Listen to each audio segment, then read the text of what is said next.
기독교가 세상의 다른 종교와 다른 점이 무엇일까? 세상의 모든 종교는 구도자가 신을 찾아갑니다. 신을 감동시키기 위해서 그들만의 어떤 예배, 그리고 기도, 고행, 또 수도 생활, 종교적인 행위를 강조합니다. 어떤 분은 방학이 되어지면은 사찰에서 이번 방학은 저를 천배하는 것이 내 목표다. 천배를 달성하면은 이제 2000배를 하는 것이 내 목표다. 그렇게 하다가 무릎 간절히 나가서 더 이상 못했다라는 얘기를 들은 적이 있습니다. 그러나 기독교의 유일신 하나님은 자기 백성을 찾아오시고 만나주시고 말씀하십니다. 이때 말씀을 받아들이면 그 안에 하나님의 영, 하나님의 생명이 내 안에 임하게 되어집니다. 결국 기독교는 말씀의 종교이고 생명의 종교입니다. 말씀을 떠난 기독교는 맹종이고 미신이 됩니다. 반드시 하나님의 말씀을 배워서 이 말씀을 통해서 하나님을 인격적으로 만나고 교제하는, 그리고 내 언어에 신앙 고백이 있어야 사실은 하나님과 이렇게 동행하는 그런 삶을 산다라고 할 수가 있습니다. 구약에서 하나님은 말씀하는 분이었습니다. 창세기 1장 1절 태초에 하나님이 천지를 창조하시니라. 그러니까 말씀으로 있으라 있으라 있으라 있으라 6번 있으라고 말씀하셨을 때 천지가 창조되어졌습니다. 그분이 지금도 우리에게 건강이 있으라 축복이 있으라고 말씀하시면은 지금도 있게 되는 것이 말씀의 능력인 것입니다. 신약에서 요한은 하나님을 말씀이라고 이렇게 소개합니다. 요한복음 1장 1절 태초에 말씀이 계시니라. 이 말씀이 하나님과 함께 계시으니 이 말씀은 곧 하나님이시니라. 그 말씀하시던 하나님이 친히 육신의 몸을 입고 인간 역사 속에 오시는데 그분이 바로 예수 그리스도 성육신 하셨다. 인카네이션. 그래서 요한복음 1장 14절 말씀이 육신이 되어 우리 가운데 거하심에 우리가 그 영광을 보니 아버지의 독생자의 영광이요 은혜와 진리가 충만하더라. 예수님은 공생의 사역에서 말씀 전하시는 일을 했습니다. 이것을 전도라고 얘기합니다. 전도는 가서 전하는 게 이게 전도예요. 인도는 이렇게 오게 해가지고 온 자에게 복음을 전하는, 결국에는 복음 전하는 것인데 가서 전하느냐 오게 해서 전하느냐 그것밖에 차이가 없습니다. 그래서 마가복음 1장 38절 말씀 보면은 우리가 다른 가까운 말들로 가자. 거기서도 전도하리니 내가 이를 위하여 왔노라 하시고. 그래, 전도는 가서 복음을 전하는 것이요. 그래서 예수님은 가서 복음을 전하시기도 하고 또 내게로 오라고 해서 오는 자에게 또 말씀을 전하기도 하셨습니다. 놀라운 것은 말씀이 전해지는 그 곳마다 내가 살고 가정이 살고 그 지역이 살고 나라가 사는 그런 살아나는 역사가 일어난다라는 것입니다. 하나님은 2000년 전이나 지금이나 앞으로 또 몇 년이 될지 모르겠는데 반드시 이 말씀을 통해서 택한 자를 구원하기를 기뻐하신다라는 것입니다. 고린도서 1장 21절 하나님께서 전도에 미련한 것으로 믿는 자들을 구원하시기를 기뻐하셨도다라고 하고 있습니다. 오늘 아무리 IT와 첨단 이렇게 과학이 발달해도 그 사람의 마음에 생명을 공급해 주지는 못합니다. 생명은 오직 하나님의 말씀, 전도에 미련한 입술로 구원하시기를 기뻐하신다라는 것입니다. 다른 방법이 없다라는 것입니다. 그 이유는 하나님의 말씀만이 영이요 생명이요 영생이기 때문입니다. 자, 그렇다면 무엇이 생명을 살리는가? 요한복음 6장 63절 오늘 읽었던 말씀인데 같이 한번 읽어볼까요? 시작. 살리는 것은 영이니 육은 무익하니라. 내가 너에게 이런 말은 영이요 생명이라. 여기서 살린다라는 이 말은 그 속에 생명이 들어간다라는 그런 뜻입니다. 하나님이 우리 인간을 창조하실 때에 흙으로 빚어 만드시고 그리고 그 코에 생기를 넣으심으로 말미암아 살아있는 생명체, 바로 생명이 되셨다라고 창세기 2장 7절에 말씀하고 있습니다. 그런데 인류의 첫 조상 이 아담이 하나님의 말씀을 부정함으로, 그리고 사탄의 그 유혹의 말을 받아들임으로 말미암아 우리 속에 원죄가 들어오게 되었습니다. 그래서 죄로 말미암아 모든 사람이 이렇게 범죄하였음에 하나님의 영광에 이르지 못하더니 죄의 삭은 사망이라. 그래서 모든 사람에게 이 사망이 임하게 되었습니다. 자, 그래서 이 사망, 죽은 자에게 생명이 들어가야만이 살아나게 되는 것입니다. 요한복음 11장에 보면은 이 나사로가 살아나는 이 말씀이 기록이 되어져 있는데, 죽은 지 나흘이 되어지는 썩어서 냄새가 나는 그 나사로의 무덤에 예수님이 가셔서 나사로야 이름을 불렀어요. 그랬더니 이 나사로가 살아나게 되는 것입니다. 우리 예수님께서 재림주로 오실 때에 우리 이름을 부르실 겁니다. 박스카나라고 하면서 내 이름을 부르시는데, 그냥 단순히 출석부 이름을 부르는 게 아니고 그 주님이 부르시는 그 이름, 그 말씀이 생명이란 거예요. 그래서 나사로에게 말씀 생명이 들어갈 때 살아난 것처럼 우리가 주님의 이름의 그 부름을 받게 될 때에 죽은 자가 살아나게 되지는 이런 놀라운 역사, 바로 이것이 생명이 들어가면은 살아나게 되진다라는 것입니다. 그래서 오늘 본문의 내용의 말씀 보면은 살리는 것은 영이니 말이 곧 영이요 생명이라. 여기서 영을 NIV 성경에서는 The Spirit, 이것은 성령으로 번역했습니다. 그러니까 이 말이 이 성령이고, 그리고 성령이 임하는 곳에 바로 생명이 살아나는 이런 역사가 일어난다라는 것입니다. 사람의 그 영적 상태를 알려고 그러면은 그분의 말을 들어보면 됩니다. 이 말은 단순히 스피치가 아니고 그 사람의 영혼에서 묻어 나오는 그런 표현인 것입니다. 탈무드에 이런 말이 있습니다. 남을 악담하면은 세 명을 죽인다라고 합니다. 그러니까 남을 죽이는 말을 하면은 먼저 본인이 죽습니다. 본인의 영혼이. 그리고 두 번째로는 듣는 사람을 죽게 만들어요. 세 번째는 대화 상대자를 죽게 만듭니다. 그래서 이 악담, 이 언어의 이 폭력, 이 언어의 이 살인은 총이 없는 그야말로 살인 무기와 같다라는 것입니다. 이 말은 성경에 있는 말입니다. 디모데서 2장 14절, 너는 그들로 말다툼을 하지 말라고 하나님 앞에서 엄히 명하라. 이는 유익이 하나도 없고 도리어 듣는 자들을 망하게 함이라. 우리가 말을 하면은 이 말을 제일 먼저 내가 듣습니다. 우리가 기도하거든요. 기도하면 제일 먼저 내가 듣습니다. 그래서 내가 무슨 말을 하느냐에 따라서 내 영혼이 살기도 하고 죽게 되는 거예요. 그러면 이 말을 내가 상대방이 할 때 주변에 듣는 사람이 있습니다. 그 듣는 사람도 망한다는 거예요. 그리고 그 상대방도 망하게 됩니다. 그래서 민수기 14장 28절에 하나님은 내 귀에 들린 대로 내가 너에게 해주겠다. 그래서 우리는 절대로 공동체에서 죽이는 말 하면 안 됩니다. 살리는 말을 해야 됩니다. 용기를 주는 말을 해야 됩니다. 격려하는 말을 해야 됩니다. 믿음의 말을 해야 됩니다. 생명의 언어를 써야 됩니다. 이것이 내가 살고 상대방을 살리는 것이고 주변의 사람들을 살리는 것이다 라는 것입니다. 그래서 이 생명의 말씀을 전하면은 그 말씀 속에서 성령이 일을 하십니다. 그러면서 되니까 살아나게 되어진다라는 것입니다.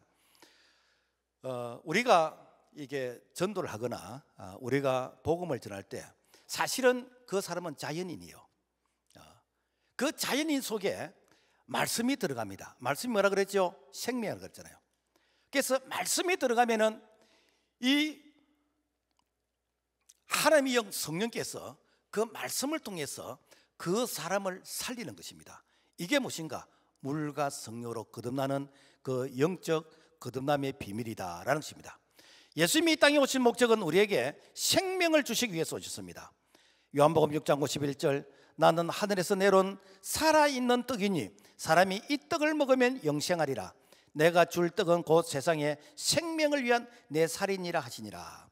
이스라엘 백성들이 출애굽을 해서 광야 40년 동안 하늘에서 내려온 이 만나, 그래서 매일매일 하늘에서 이게 뭐냐, 이게 맞나요? 왜? 너무 신기하니까 눈처럼 매일매일 하늘 양식이 내려오는 거예요.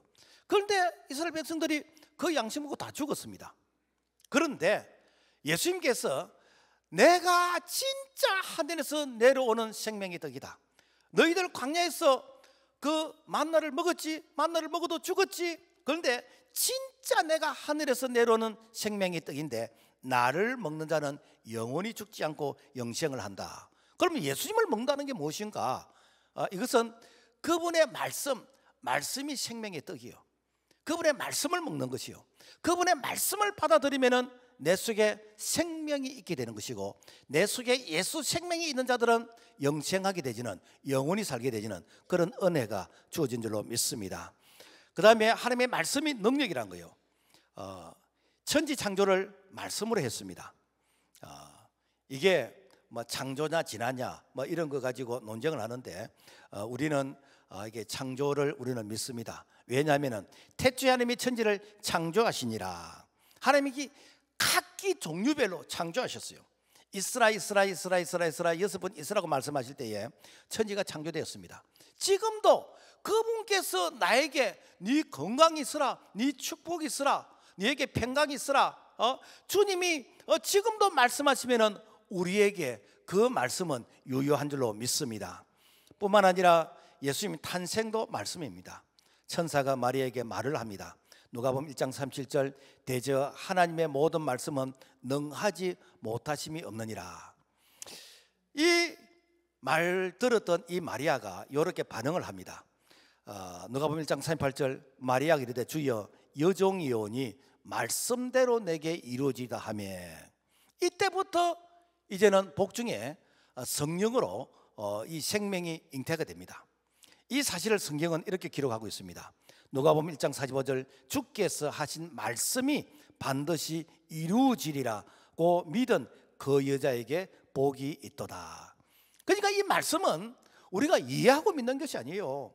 목사님, 이 말씀이 이해가 안 되는 게 정상입니다. 여러분, 우리가 이렇게 뭐 어린이집에 다니는 이 아이하고 이렇게 대학생하고 뭐 대화를 한다 해봅시다. 여러분, 이해가 좀 되겠습니까?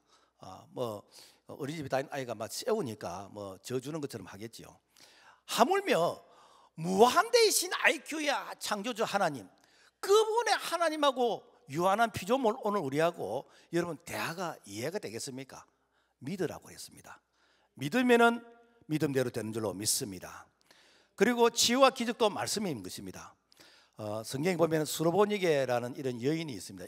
그것은 이방인 동네에, 그래서 수르보니게라는 이런 동네에 이 여인이 자기 딸이 귀신이 들렸어요. 우리가 일반적으로 자기 딸이 귀신 들다 그러면 딸을 데리고 예수님께 와야 되잖아요, 그죠? 아마 귀신 들린 딸이기 때문에 막 이렇게 뭐 발작을 하고 뭐 그렇게 하니까 아마 집에 가둬두고 어머니가 온 것 같아요. 그런데 예수님께서 그 어머니의 믿음을 테스트하기 위해서 아주 자존심이 상하는 이런 말을 했습니다. 자녀의 떡을 떼어서 개들에게 던지는 것이 마땅치 아니하니라, 이렇게 합니다. 이 말은 당신은 이방 여인으로서 바로 개 같은 여자인데 어떻게 유대인들에게 줘야 될 그 떡을 당신이 달라고 하느냐, 이렇게 말합니다. 그러면은 일반적으로 어떻게 합니까? 문을 팍 차고 나가버리게 되지요. 세상에 여기 아니면 교회가 없나 하면서 나가야 됩니다. 그렇게 하면은 그 다음에 예수님께서 준비하신 은혜를 못 받는 것이요. 그런데 여인이 어떻게 합니까? 주여 올소이다. 개들도 주인의 밥상에서 떨어지는 부스러기를 먹지 않습니까? 그러니까 나를 개 취급해도 괜찮습니다. 주인이 먹다가 이렇게 남은 밥풀떼기라도 있으면 좀 주세요. 이때 예수님께서 이 말을 하였으니 돌아가라, 귀신이 너 딸에게서 나가느니라. 오늘 우리에게 이 말을 해야 돼요. 오늘 우리에게 주님 앞에서 신앙의 고백진 이 말을 해야 됩니다. 이 말을 할 때에 믿음되어 되어라는 거야. 그러니까 이 수르보니게 여인이 예수님 앞에서 자기 믿음이 회복이 되어지니까 실제 자기 아리는 이름 뭐지요? 집에 있는 딸이었잖아요. 자기가 주님 앞에서 회복이 되니까 딸이 그냥 자동적으로 낫게 되더라라는 것입니다. 이것이 바로 포도나무와 가지의 그런 비유입니다. 내가 주님과의 관계가 회복이 되어지면은 실제 열매는 어디서 맺는가? 맨 가지 끄트머리 새순이 나면서 거기에 꽃을 피고 열매를 맺게 된다라는 것입니다. 오늘도 마찬가지입니다. 내가 오늘 교회에서 하나님과의 관계, 말씀의 관계, 예배의 관계, 하나님과의 관계를 회복하면은 내 아리는 이가 자녀가 될 수가 있고 사업이 될 수가 있고 내 주변에 문제가 될 수 있는데, 하나님께서 내가 주님과의 관계가 회복이 되지면은 내의 그 아킬레스건이 자동적으로 해결되는 줄로 믿습니다. 기도하면은 말씀이 꽂히시는 거예요. 시편 107편 19절과 20절 말씀 보면은 그들의 고통 때문에 여호와께 부르짖음에 그가 그의 말씀을 보내어 그들을 고치시고 위험한 지경에서 건지시는도다. 우리가 기도하면은 하나님께서 우리 기도에 그래 네가 불쌍하니까 내가 응답한다, 그게 아니에요. 기도하면은 평소에 들었던 말씀이 있어. 그 말씀이 하나님의 음성으로 들리는 거예요. 그 말씀이 하나님이 내게 주시는 레마의 말씀을 들리는 거예요. 그 말씀을 붙들고 믿음으로 기도하면은 네 믿음대로 되어라는 거예요. 그러니까 우리가 평소에 이 말씀을 안 들으면은 믿음의 재료가 없어요. 그래서 믿음은 들음에서 나고 들음은 그리스도의 말씀으로 말미암다 했기 때문에 우리가 말씀을 많이 들어야 됩니다. 할 수만 있으면 많이 배워야 됩니다. 어떤 분들은 이렇게 얘기합니다. 목사님, 나는 교회는 좋은데 교회 오니까 자꾸만 세가지고 공부해라, 뭐 해라. 나는 학교 다닐 때도 공부 안 했는데 교회 오니까 또 공부하라 그러고 나는 그게 귀찮아서 교회 못 다니십니다. 그런 사람은 구원은 받았을 때 하나님의 은혜와 능력은 체험하지 못합니다. 그러므로 말미암아 우리가 말씀 많이 읽고 듣고 배우고 그 말씀 붙들고 기도하면은 그 말씀이 다 백지 수표가 되는 줄로 믿습니다. 그리고 축복도 말씀이요. 신명기 28장 1절부터 14절까지 말씀이 이게 축복의 말씀인데 그 중에서 1절과 2절에 보면은 전제 조건이 있습니다. 여호와의 말씀을 삼가 듣고 내가 오늘 너에게 명령하는 그의 모든 명령을 지켜 행하면, 네가 내 하나님 여호와의 말씀을 청종하면 이 모든 복이 내게 임하며 내게 이르리니, 그러면서 들어가도 복을 받고 나가도 복을 받고 떡반죽 그릇이 복을 받고 우양의 새끼가 복을 받고 머리가 될진정 꼬리가 되지 아니하고 구워질지는 꾸지 아니하고 모든 복이 전제 조건이 있습니다. 무엇인가? 말씀을 듣고 지켜 행하며 이라는 전제 조건이 있습니다. 그래서 말씀에 순종하면은 하나님께서 말씀대로 되게 하시는 거예요. 그래서 우리 하나님이 못하시는 게 한 가지 있습니다. 무엇인가? 거짓말을 못해요. 하나님은 성경에 기록되어 있는 이 말씀을 믿는 자가 가지고 가라는 거예요. 그대로 되니까. 근데 사람들은 그 말씀을 이거 설마 하면서 잘 안 믿잖아. 세계 1위의 기업이 미국의 최대 할인점 월마트라고 합니다. 그래서 제가 인터넷에서 월마트가 어떤 곳인가 한번 들어가 봤더니 세계적인 그런 기업이더라고요. 근데 그분의 설립자가 샘 월트라는 분인데, 이분의 경영 철학이 무엇인가 하면은 하나님의 말씀, 내가 말씀대로 한번 경영해 보자. 그래서 내가 사업을 하는 목적은 돈을 버는 것이 목적이 아니라 하나님의 영광을 위해서 어떻게 하면은 하나님의 마음으로 내가 이렇게 사회를 이렇게 섬기고 봉사할 것인가, 여기에다가 이 포커스를 맞추니까 하나님께서 기뻐하셔서 그 일 하라고 축복해 주시더라는 것입니다. 여러분 마찬가지입니다. 오늘날도 우리가 이 말씀을 가슴에 품고 이 말씀이 나를 통해서 성취되기를 바랄 때에 우리 하나님이 우리를 축복의 도구로 쓰시는 줄로 믿습니다. 구원도 말씀을 믿는 것이요. 로마서 10장 9절, 너가 만일 너 입으로 예수를 주로 시인하며 또 내 하나님께서 그를 죽은 자 가운데서 살리신 것을 너 마음에 믿으면 구원을 받으리라. 예수 믿는다는 게 무엇인가? 믿습니다. 그게 믿는 게 아니고 그분의 말씀을 믿는 것이요. 그 말씀을 듣고 입으로 시인하면 구원을 받습니다. 반드시 신앙의 고백이 있어야 돼요. 우리가 이렇게 예배를 드릴 때 사도신경으로서 신앙을 고백하겠습니다. 이것은 우리의 신앙의 기준이 이 안에 들어가야 된다라고 하는 그런 신앙의 어떤 표준을 우리가 고백하는 것이고, 실제로는 자기 언어의 신앙의 고백이 있어야 됩니다. 그래서 그 고백이 있어야 사실은 우리의 믿음과 신앙이 흔들리질 않아요. 자, 그래서 성경은 말씀의 능력을 강조합니다. 요한복음 14장 12절, 내가 진실로 진실로 너에게 이르노니 나를 믿는 자는 나의 하는 일을 저도 할 것이요. 그래서 하나님은 말씀이시기 때문에 말씀을 믿고 그분의 말씀을 내가 순종하면은 그 말씀이 일을 하시는 거예요. 그 말씀이 우리의 질병을 치료하시고, 그 말씀이 악한 영이 떠나게 하시고, 그 말씀이 우리에게 지혜가 되게 하시고, 그 말씀이 우리의 걸어가는 걸음걸음들마다 등불과 빛이 되어 주신다라는 것입니다. 그래서 우리가 기도할 때 말씀 붙들고 기도할 때에 기도가 왔다 갔다 오락가락하지 아니하고 기도가 이렇게 집중하게 되는 것이고, 그리고 하나님께서 그 기도에 응답하신다라는 것입니다. 그래서 요한복음 15장 7절에 보면은 너희가 내 안에 가고 내 말이 너희 안에 거하면 무엇이든지 원하는 대로 구하라. 그리하면 이루리라. 그래서 가장 이렇게 이 좋은 기도는 뭔가 하면은 하나님, 성경에 기록된 이 말씀이 나를 통해서 이루어지기를 바랍니다. 그래서 그 성경의 말씀 붙들고 기도하면은 하나님께서 그래, 네가 이 말씀을 믿느냐, 네 믿음대로 되라. 여호와를 기뻐하라, 저가 너 마음에 소원을 이루어 주시리라. 그래서 우리가 말씀 붙들고 기도하는 것이요. 그래서 정말 이렇게 기도를 이렇게 오래 하는 사람, 또 기도응답을 많이 받는 사람들의 공통적인 특징이 무엇이냐면 그냥 기도가 성경 말씀이요. 그냥 성경 말씀.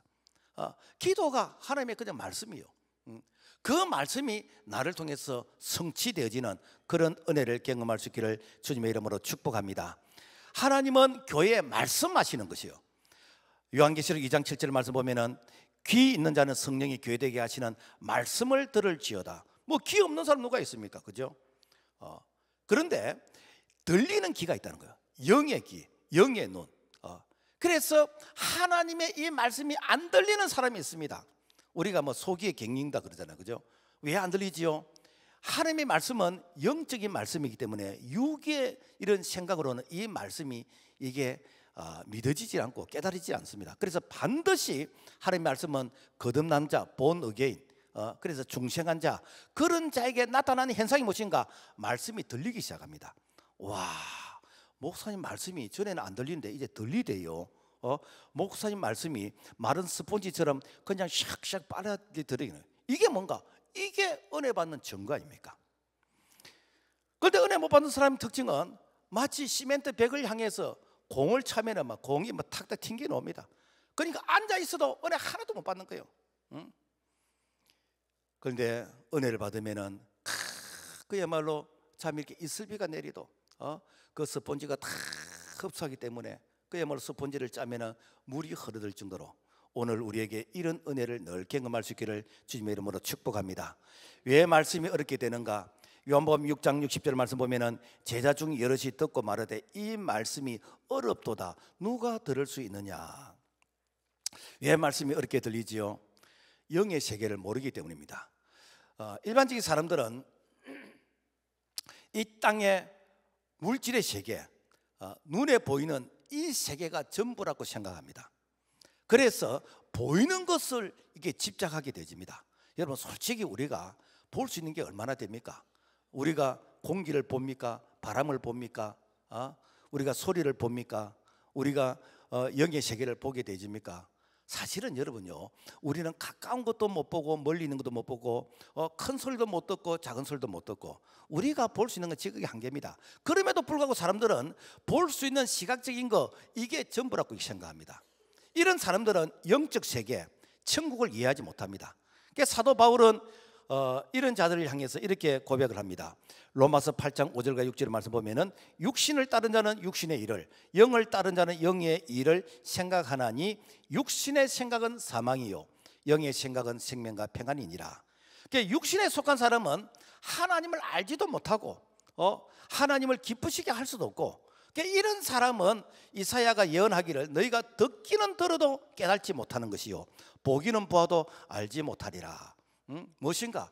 이런 사람은 아무리 하나님 말씀을 얘기해 줘도 못 알아듣는다는 거예요. 그래서 여러분, 말씀이 들린다는 이것 자체가 복입니다. 말씀이 들린다는 이것 자체가요 성령께서 우리에게 주시는 은혜인 것이요. 여러분요, 세상에 박사학위 10개가 되어도 하나님 말씀 안 들립니다. 안 들리는 거예요. 심지어는 뭐 우리가 이게 TV에 나오는 뭐 어떤 이렇게 좀 잘난 체 하는 사람이 있습니다. 그분이 한신대학을 이렇게 다녔던 분이요. 그리고 뭐 동양 철학을 하고 뭐 하버드 대학을 나왔다 그런데 자기 형님이 목사고 그렇습니다. 그런데도 성경 말씀 인지 착착한데 예수 안 믿습니다. 예수 안 믿어요. 그러니까 우리가 예수가 믿어지고 이 말씀이 깨달아진다는 이것 자체가 복 중에 복인 줄로 믿습니다. 살리는 것은 육신이 아니라 영입니다. 그래서 살리는 것은 영이니 육은 무익하니라. 여기서 육은 바디 몸이 아니라 성령의 임재가 없는 육신은 다 육이라는 것이요. 아무리 그 사람이 도덕, 윤리, 철학으로 이렇게 다듬어져 있다 할지라도 그 속에 성령이 없는 자는 육이다라는 것입니다. 그래서 우리가 이 성령을 받고 이 성령 충만을 받는 거, 이거는요 엄청난 축복입니다. 왜 그렇지요? 그분이 보혜사로 우리를 도와주시기 때문에. 육신을 따르는 자는 육신의 일을 육신의 생각은 사망이라 그랬습니다. 그래서 우리는 이 육신의 일은 사망이기 때문에 늘 우리는 말씀에 젖어 있어야 되는 것이고, 그리고 성령의 다스림을 받는 그 자가 복 있는 자요. 그런데 한 번 은혜 받다가 그게 평생 가는 건 아닙니다. 한 번은 베드로가 마태복음 16장에 보면은 세상 사람들이 나를 누구라 그러느냐, 뭐 들은 엘리야 선지자, 뭐 세례요한 뭐 그런 얘기합니다. 그러면 그 사람들은 모르니까 그렇게 친다치고, 자 너희들은 나를 누구라고 생각하느냐라고 했더니 베드로가 주는 그리스도시요 살아계신 하나님의 아들이시라. 예수님께서 감동하셨어요. 바요나 시몬아 네가 복이 있도다. 이것을 알게 하는 것은 네 실력이 아니고 하나님께서 알게 하신 것이다라고 엄청나게 축복을 했습니다.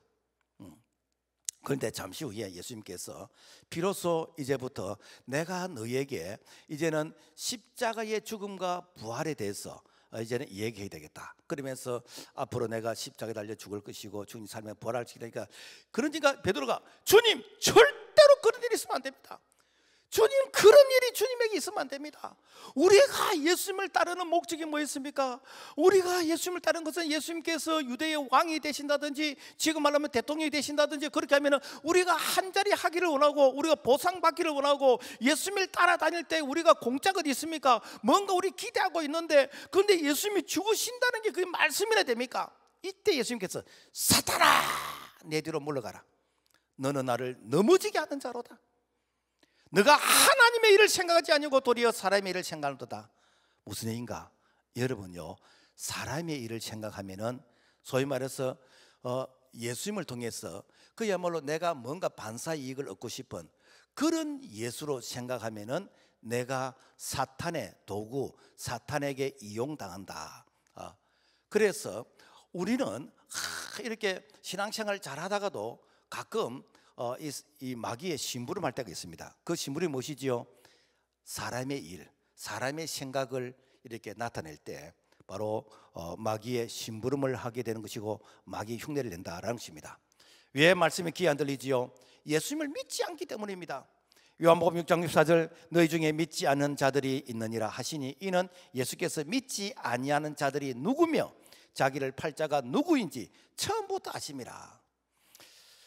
여러분, 우리가 교회 오면서 이렇게 관심이 다를 수가 있습니다. 어떤 사람은 교회 찬양을 얼마나 잘하는지, 목사님이 설교를 얼마나 잘하시는지, 뭐 교회 인테리어가 얼마나 좋은지 뭐 이런 데 관심이 있을 것이고, 또 어떤 사람은 내가 교회를 통해서 내가 복을 받아야 되겠다, 내가 신분 상승을 해야 되겠다, 내가 인정을 받아야 되겠다, 출세를 해야 되겠다, 뭐 이런 생각들 아니겠습니까? 그런데 이렇게 생각이 나를 위한 그런 생각을 가지고 있으면은 거기에 섭섭 마귀가 틈을 타게 되는 것이고 반드시 마귀가 그 사람을 시험하게 되어진다라는 것입니다. 그래서 우리가 가끔 신앙생활 하면서 아니 그 사람이 왜 그렇지 이런 생각을 하게 됩니다. 그런데 뚜껑을 열고 양파 껍질처럼 좀 이렇게 벗기고 들어가 보면 결국에 무엇인가? 결국에는 교회를 나의 어떤 목적을 위해서 교회를 다니게 되어지면 반드시 이렇게 시험이 들게 되는 것이고 장수를 못한다라는 것입니다. 그런 사람들의 특징은 은혜에 젖지를 않아요. 은혜에 젖어야 되는데 은혜에 깊게 젖지를 못합니다. 우리 교회에서 한 7, 8년 전인가 여기 오기 전에 그때에 이 포크레인 운전기사가 있었는데 이분은 꼭 예배 중간에 들어와요. 그리고 나갈 때는 제일 뒤에 나갑니다. 뭐 기도하고 나가는 게 아니고 목사님 만나기 위해서 맨 뒤에 나가요. 꼭 못생겨 돈을 빌려요. 10만 원, 20만 원, 30만 원. 나중에는 돈이 없으니까 이제 지금은 장로님 됐습니다. 그때는 장로님이 없을 때거든요. 그래서 돈 빌려준 분들이 장로 되더라고 보니까. 그래 이제 이분이 어디 삽니까 하니까 확인이 안 되는 곳을 가르쳐줘. 저기 목포에서 배를 타고 가면은 거기에 고화도가 있는데 뭐 어쩌고. 사실 그 우리가 확인 못 하잖아요, 그죠? 그러니까 어려운 곳을 가르쳐주는 것 같더라고. 그러면서 거기 가면은 고향에 형님이 있는데 전화해 보시면 압니다. 근데 뭐 사실 전화한다 가지고 얼굴 보는 것도 아니잖아요. 그러니까 전화를 하니까 내 동생인데 돈 빌려주라 하더라고요. 그래서 이분이 포크레인 운전기사라고 그러는데 포크레인 그 이빨 있잖아요, 그죠? 이게 그 악어 이빨처럼 그 한 개가 뭐 자기 말로 10만 원이래요. 그래. 그래서 일을 하다가 그 이빨이 빠졌는데 그 10만 원인데 그걸 해야 공사가 마무리되나고. 그래서 꼭 이렇게 월급 받으면 갚겠다 그랬는데 이렇게 몇 달이 지나도 안 갚더라고요. 그래서 왜 안 갚습니까 하니까 임금이 체불이 됐는데 그래서 그 이제 어떤 철거 작업하면 안에서 이제 골재 뭐 이게 철근 같은 거 나오는 거 있잖아요. 이거 팔아서 우선에 이렇게 이 급하게 필요한 것은 이렇게 살 수 있고 하기 때문에 그거 팔아서 주겠다는데 아직까지 안 줍니다. 그래서 누가 그러더라고요. 목사님, 제가 뒤에 딱 보니까요 남자가 빨간 팬티가 보이대요. 그러니까 빨간 팬티 입은 사람은 조금 조심하셔야 됩니다. 제가 무슨 얘기를 하냐면요, 그분의 관심은 예배가 아니었어요. 예배가 아니고 돈 빌려러 온 것이 그게 이제 그분의 목적이에요. 그러니까 어떻게 된가? 신방도 가서 저 창원에 혼자 사는 신방에 가면서 이게 액자를 갖다 주는데 보통 일반적으로는 액자를 갖다 주면은 좋았어. 벽에 어디에 이제 걸까? 너 시작은 미약서 난 나중에 창대게 되리라. 참 좋은 말씀이잖아요, 그죠? 어디에 걸까 생각하는데 액자를 갖다 주는데도 책상 밑에 놔놓고 별로 관심이 없더라고. 왜인가? 그분의 관심은 예배가 아니에요. 그분은 하나님의 말씀에 관심이 없는 거예요. 그러니까 어떻게 되는가? 그야말로 참 교회를 왔지만은 은혜를 받지 못한다라는 것입니다. 여러분, 우리가 교회를 다니면서 내가 마음이 관심이 다른 데 있으면요 반드시 그런 자는 마귀가 내 사냥감으로서 이렇게 어떤 공격의 목표의 대상을 이렇게 삼는다라는 것입니다. 가룟유다가 그러냐? 가룟유다는 예수님의 제자 중에서 돈꾀를 맡은 자요. 지금 말하면은 뭐 회계 어떤 총무 그 역할을 했습니다. 그리고 이 가룟유다는 이렇게 그 마리아가 향유 옥합을 깨뜨려서 이렇게 그 향유를 볼 때 이 돈이 왜 이렇게 허비하느냐? 가난한 자에게 나눠줬으면 좋을 것인데 사실은 뭔가 실제 가난한 자에게 관심이 있는 게 아니고 그 돈에 대한 관심이 있어요. 그러니까 이 마귀가 가룟유다를 예수님을 팔 생각을 집어넣어버린 거예요. 자, 여러분, 왜 말씀이 이렇게 느껴지지요? 바로 우리의 이 관심이 바로 다른 데 있을 때에. 그래서 주님이 말씀하십니다. 요한복음 6장 65절, 그러므로 전에 너에게 말하기를 내 아버지께서 오게 하여 주지 아니하시면 누구든지 내게 올 수 없다 하여노라 하시니라. 우리가 이 말씀을 얼핏 생각하면은 하나님께서 오게 하셔야만이 우리가 하나님께 예배자로 오겠네. 그러면 내 의지와 관계 없겠네. 그 운명이네. 그런 뜻이 아니고 이 요한복음 6장 45절에 그 말씀에 대한 배경이 설명되어 있습니다. 선자의 글에 그들이 다 하나님의 가르치심을 받으리라 기록되었은즉 아버지께 듣고 배운 사람마다 내게로 오느니라. 무엇인가? 여러분요, 우리가 교회를 올 때 사실 인도돼서 오는 경우에는 어떻게 보면은 이렇게 끌려서 오는 것과 마찬가지입니다. 그러나 내가 교회 가고 싶어서 올 때는 그 가고 싶다는 그 마음이 그냥 궁금해서 오는 게 아니고 그 죽은 자에게 생명이 들어가니까, 즉 말씀이 들어가니까 그 말씀을 통해서 내가 교회 가고 싶은 그런 생각이 드는 것이요. 이게 무엇인가? 이게 전도라는 것이죠. 그래서 우리가 가서 이 말씀을 전하면은 그 말씀이 그 속에서 태동을 하기 시작합니다. 그러면 그 말씀이 이제 천국이 궁금하기도 되지고 예수가 이렇게 궁금하기도 되지고 그러면서 내가 그 말씀에 사실은 빨려들게 되는 거예요. 이게 뭔가 이게 성령이 하시는 성령. 그러니까 하나님께 나온 자는 반드시 말씀을 듣고 그 말씀의 액션 반응을 보이는 자들이 오는 것이지, 그냥 가만히 있다가 목사님 나는 내 스스로 내가 이렇게 하나님을 믿습니다, 그런 사람은 세상에 한 사람도 없습니다.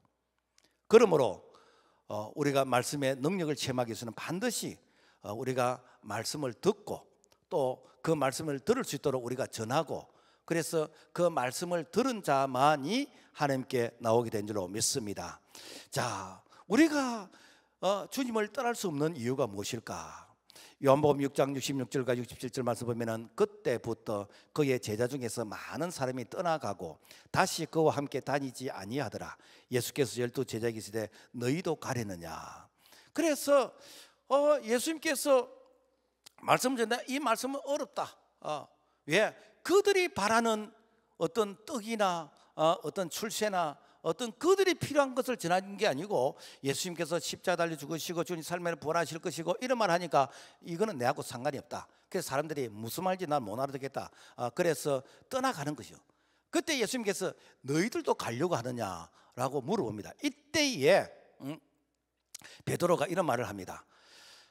요한복음 6장 18절 보면은 시몬 베드로가 대답하여 이르되 주여 영생의 말씀이 주께 있사오니 우리가 누구에게로 가오리까? 이 말은, 영생의 말씀이라는 것은 온 천하는 변할지언정 1.1억 변함이 없는 이 영원한 생명의 말씀, 이 말씀, 능력의 말씀이 주님께 있는데 우리가 어디로 우리가 찾아가겠습니까? 그 말씀을 믿으면은 그 다음에 어떤 일이 일어나는지에 대해서 이 베드로는 믿음의 고백을 하는 것이요. 우리가 한고개를 잘 모르잖아요, 그죠? 이스라엘 백성들의 출애굽을 해서 막 강야에서 뭐 물이 없다, 그 다음에 뭐 이게 너무 덥다, 그러면서 막 불평합니다. 왜 그런가? 한고개를 지나면은 종려 70주가 있고 12샘물이 있는데 이걸 못 보기 때문에. 그래서 광야에서 원망 불평한 사람은 다 죽었습니다. 그러니까 출애굽은 했는데 구원은 받았는데 하나님의 은혜를 경험하지 못하고 축복을 경험하지 못하고 그런 다 죽었어요. 그런데 한고개만 지나면은 종려 70주 12샘물이 있다는 것을 여러분 우리가 믿는다면은 여러분 왜 불평하겠습니까? 1867년 영국의 빅토리아 이 여왕의 대관식에서 자신은 성경이 말하는 대로 나라를 통치하겠노라 라고 선포하였습니다. 그래서 이 빅토리아 여왕이 64년 동안 영국을 통치했는데, 소위 말해서 영국이 그 해적의 나라 영국이 해가 지지 않는 대영 제국의 그런 위대한 그런 찬란한 역사를 이렇게 쓰게 되었다라는 것입니다. 그러니까 여러분요, 하나님의 말씀에서 지혜를 얻는 것이요. 그러니까 하나님께서 그 나라를 해가 지지 않는 나라로 축복하신 것이요. 미국의 16대 아브라함 링컨 대통령은 초등학교도 졸업을 못했습니다. 너무 가난했어. 그래서 참 어머니가 물려준 유일한 이 재산은 성경책이요. 어머니가 보던 성경책, 아들아 내가 네게 물려줄 것은 이 성경책이 전부다. 그래서 이 성경책을 통해서 그를 터득하게 되는 것이고, 이 성경을 통해서 하나님이 함께 하신 것을 믿었기 때문에 실패도 어떻게처럼 일어나고 실패도 어떻게처럼 일어나고 이렇게 해서 미국의 16대 대통령이 되었는데, 그래서 이 말씀을 통해서 사실 남북 전쟁을 승리로 이끌고 노예를 해방시키고 이게 통합 이렇게 그 합중국으로 이렇게 성공한 이러한 그 지도자가 되게 된 그 배경에는 바로 이 말씀이 그 근거였다. 그래서 저는 안 가봤습니다만 링컨 대통령 그 박물관에 가면 링컨이 쓰던 그 성경책이 있는데 그 성경책에는 늘 그 성경에 손을 대면서 하나님 이 말씀이 나를 통해서 이루어지기를 원합니다 라고 하면서 눈물 자국이 있는 그 성경이 아주 사람들에게 감동을 준다라는 것입니다. 여러분, 우리나라가 1948년 8월 15일 이렇게 건국이 되었는데 이 건국이 될 때 이승만 대통령이 그 우리나라의 이 헌법을 뭘 기초로 해서 이렇게 나라를 세울 것인가? 사실은 뭐 우리가 이렇게 해방되고 나서 좌우 그런 어떤 이념의 대립이 있을 그때에 사실은 참 그 약 한 78%가 그를 모르는 그런 시대였습니다. 이때에 이승만 대통령이 미국의 프린스턴 대학, 조지 워싱턴 대학 그리고 하버드 대학을 이렇게 졸업하면서 미국의 그 헌법을 이렇게 공부를 해가지고 그 헌법의 기초에서 대한민국의 헌법을 이렇게 세웠다는 거예요. 그래서 미국의 헌법이 무엇입니까? 이게 기독교 입국론입니다. 그래서 이 우리나라 헌법이 가장 성경적이라는 거예요. 그러니까 이렇게 이 우리나라 헌법을 통해서 이렇게 한 70년 이상 지금 77년째인데 이렇게 살아보니까 그러니까 경제 10위권의 대국이 되는 것이고 군사 이렇게 6위의 대국이 되는 것이고 그리고 이승만 대통령이 대통령으로 이렇게 이 집권하면서부터 군에 군목을 보내고 병원에 원목을 보내고 학교에 교목을 보내고 그러면서 각 곳에 이렇게 이 그 목사님을 세워서 그래서 하나님의 말씀을 가르치게 하는 그 결과 오늘의 이렇게 참 대한민국이 우뚝 서게 되어졌다라는 것입니다. 뭐 이런 말을 하면은 싫어하는 사람도 있겠지만은 사실인 걸 어떻게 하겠습니까? 그런데 언제부턴가 종교차별금지법이라 가지고 이런 걸 자꾸 못하게 하는 것이요. 그러면서 사회가 이제 혼란스럽게 되고 가치관의 혼란이 오는 것입니다.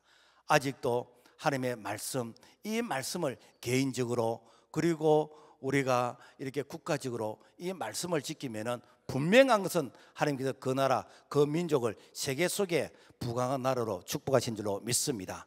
그래서 베드로는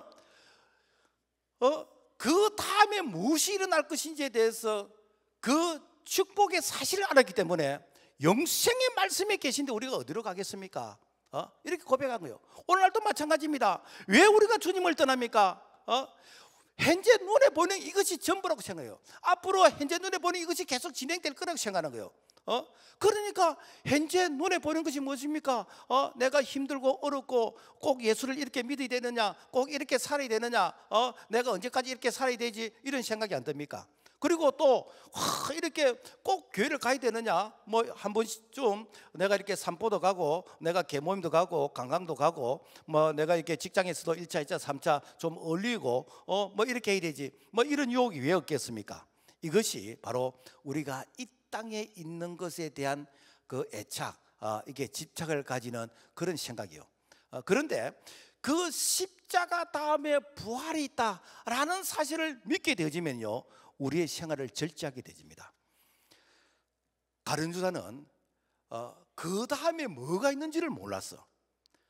그러니까 현재 눈에 보이는 이게 전부라고 생각하고 예수님을 팔게 되어졌고 그러면서 그야말로 마귀의 심부름을 하게 되어졌는데, 그래서 내 마음속에 주님을 온전히 따르고 섬기는 이러한 마음이 없으면요, 이 마귀가 그야말로 내 안방처럼 들락거리게 됩니다. 성경에 보면은 이 마귀가 그 사람에게서 떠나게 되어졌는데, 그런데 물 없는 곳을 찾아다니면서, 그래서 물 없는 곳이 어디인가, 그 마귀가 H2O 이렇게 드링크 마시는 물, 그걸 싫어한다는 게 아니고 성경의 물은 이렇게 생명의 말씀으로 이렇게 비유적으로 상징합니다. 그래서 물 없는 곳이 어디일까, 말씀이 없는 곳이 어디일까. 그래서 자기가 나왔던 집에 딱 와보니까 말씀이 없어. 깨끗하게 청소가 되었어. 그래서 더 악한 귀신 7을 데리고 와서 그 사람의 행편이 이전보다 더 이렇게 악하게 되졌다라는 것입니다. 무슨 얘기입니까? 여러분, 이 마귀가 우리 마음속에 들어온 것은 말씀이 없는 그 마음인 것입니다. 말씀이 없는 그 마음에는요, 마귀가 그야말로 지 집처럼 그야말로 이렇게 안방처럼 들락거리면서 우리가 마귀의 도구, 마귀의 나팔, 이게 마귀의 흉내를 내게 되는 것입니다. 그래서 마귀가 들어오게 되면요, 육신의 생각을 집어넣게 되는 것이고, 육신의 생각이 무엇이죠? 사망의 생각 아닙니까? 이게 예수를 팔려는 생각 아닙니까? 그래서 이 마귀는 마귀가 이 가룟주다를 얼마나 그야말로 악한 자의 도구로 갖고 놀았던지, 예수님께서 가룟주다야, 니는 차라리 태어나지 않았으면 좋을 뻔했다. 마태복음 26장 24절, 인자는 자기에게 대하여 기록된 대로 가거니와 인자를 파는 그 사람에게는 화가 있으리로다. 그 사람은 차라리 태어나지 아니하였더라면 제게 좋을 뻔하였니라. 여러분, 우리가 세상에서 이렇게 한 인생을 살아가면서 내가 마귀의 리모컨으로 조종을 당하고 내가 마귀의 흉내를 내고 내가 마귀의 인생을 산다면 얼마나 비참합니까? 나를 통해서 많은 사람들이 살아나게 되어지는, 나를 통해서 많은 사람들이 일어나게 되어지는, 많은 사람들이 힘을 얻고 용기를 얻고 많은 사람들이 그야말로 이렇게 생명때 풍성이 얻는 이런 도구로 쓰임받을 때 얼마나 보람이 있겠습니까? 그런데 나를 만난 사람마다 낙심되어지고 그리고 실패하게 되는 것이고 그야말로 인생에 참 이렇게 고통을 겪는다면 여러분, 얼마나 우리 인생이 비참해지겠습니까? 그래서 우리는 이렇게 한 고개를 지나면은 이 부활이 있다, 종려 70주가 있다, 12세물이 있다. 이것이 무엇인가? 믿음은 바라는 것들의 실상이요 보지 못하는 증거다. 이게 믿음의 사람의 고백 아닙니까? 십자가의 길은 유한하지만은 부활은 영원한 것입니다. 히브리서 11장에 보면은 믿음의 사람들이 이렇게 많이 소개되고 있는데 그들의 삶의 공통적인 특징이 뭔가 하면은 믿음이 좋은 사람으로 소개했는데 그들이 세상을 떠날 때는 전부 다 순교를 합니다. 뭐 이렇게 사자밥이 되기도 하고 뭐 이렇게 톱으로 캐서 죽기도 하고 하행으로 죽기도 하게 되는 것이고 굶어서 죽기도 되는 것이고 뭐 거꾸로 십자가에 못 박혀 죽기도 되지고, 아이고 목사님, 그러면 사람이 그렇게 비참하게 죽는 게 그게 무슨 복입니까? 그렇게 잔인하게 죽는 그게 무슨 이렇게 칭찬입니까? 라고 생각할 수 있겠는데, 그런데 히브리서 11장에 이게 끝장에 가면은 뭐라고 되어 있냐면은 히브리서 11장 35절에 또 어떤 이들은 더 좋은 부활을 얻고자 하여 심한 고문을 받되 구차히 풀려나기를 원하지 아니하며, 예수 안 믿겠다 하면은 내가 풀어줄게, 예수 안 믿겠다 하면은 내가 당신에게 이렇게 자유를 줄게, 그래서 예수를 부인하면은 내가 당신이 원하는 거 내가 다 해줄게, 이렇게 유혹이 오고 이런 협상이 들어올 때 나는 절대로 나는 예수를 배반하지 않겠다. 그러면서 나는 순교의 길을 나는 택하겠다. 그런 용기, 그러한 이 자신감이 어디서 나왔냐는 거예요. 그게 신념에서 났습니까? 아닙니다. 더 좋은 부활을 얻기 위해서 이런 심한 고문을 받을 때 구차히 내가 배명하지 않았다는 거예요. 그러면 더 좋은 부활이 무엇인가? 여러분요, 우리가 천국 가면은 해의 영광이 다르고 달의 영광이 다르고 별의 영광이 다르고 별과 별의 영광이 다릅니다. 무슨 얘기냐면은 행한 대로 다 하는 게 위로해 주시는 거예요. 그러니까 이분들이 이 땅에 살면서 천국의 눈이 열려버렸어요. 그러니까 사도 바울이 그랬잖아. 나는 감히 말을 못하겠다. 감히. 왜? 내가 천국의 세계를 이 땅에서 먼저 봐버렸기 때문에. 그래서 스데반이 돌에 맞아 죽으면서 예수님이 하나님 보좌 우편에 서신 걸 봤잖아요. 그러니까 자기가 돌에 맞아 죽으면서 아버지여 저들이 하는 것을 저들이 알지 못하니 저들의 이들을 용서해달라, 이 말이 여러분요 그냥 내가 암기를 했기 때문에 나온 말입니까? 아닙니다. 하늘이 열려버리니까 내가 먼저 봐버린 것이요. 먼저 봐버리니까 돌에 맞아 죽으면서도 그 숨을 몰아쉬면서도 그분들을 용서해 달라고 한 것은 그분들이 그 다음에 무엇이 있는지를 모르기 때문에 그렇다라는 것입니다. 이태리 로마에 가면 콜로시움이라는 원행극장이 있는데 그 원행극장은요 이제 노예들이 그 원행극장을 이렇게 이제 짓는데 동원이 됐습니다.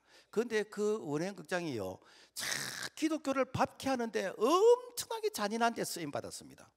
그래서 기독교인들을 포승줄을 묶어 가지고 이게 원행극장 마당에 탁 묶어 놓고 그리고는 이제 그 네로 황제가 이제 술을 마시면서 풍악을 울리면서 즐기는데 기독교인들이 잔인하게 죽는 그것이 그들에게 눈욕이에요. 그래서 사자를 일주일 동안 우리에 가다 놓고 밥을 안 주는 겁니다. 그러니까 사자들이 배가 고파서 으르렁거려요. 우리가 성경에 보면 우는 사자같이 삼킬 찬다는 게 그 배경이요.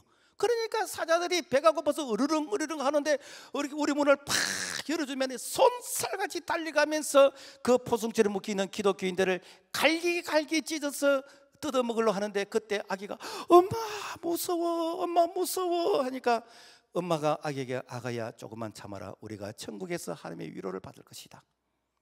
여러분, 내가 예수 안 믿겠다 하면은 여러분 그 포승줄에서 풀려날 수 있잖아요.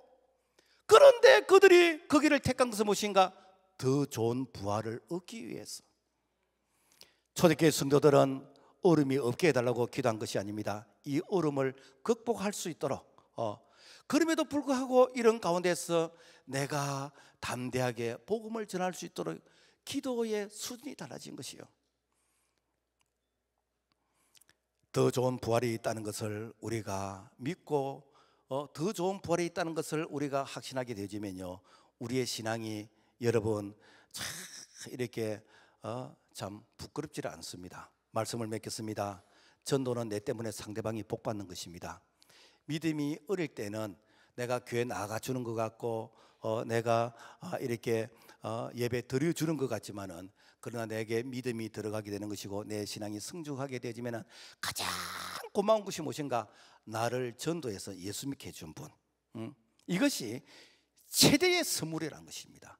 그래서 정말 우리가 그동안에 한 영혼에 대한 가치를 우리가 깊이 고민하지 않았다면 3월 4월 2달 동안 우리가 정말 한 영혼을 그리스도께 인도하는 이 일에 우리가 쓰임받는, 내 때문에 당신이 복받게 되지는, 지금은 몰라서 그렇지만은 나중에 정말 내가 세례받은 그날 나를 전도해준 그 사람에게 그야말로 짜장면 꽃배기 사드릴 수 있는 그런 우리 모두가 되기를 주님의 이름으로 축복을 합니다. 하나님 아버지 감사합니다. 죽은 자에게 생명이 들어가고 말씀이 들어갈 때 성령의 역사에서 살아나는 이 놀라운 역사를 오늘 우리가 축복의 나팔로 쓰임받을 수 있도록 우리를 사용하여 주시옵소서. 예수 이름으로 기도합니다. 아멘.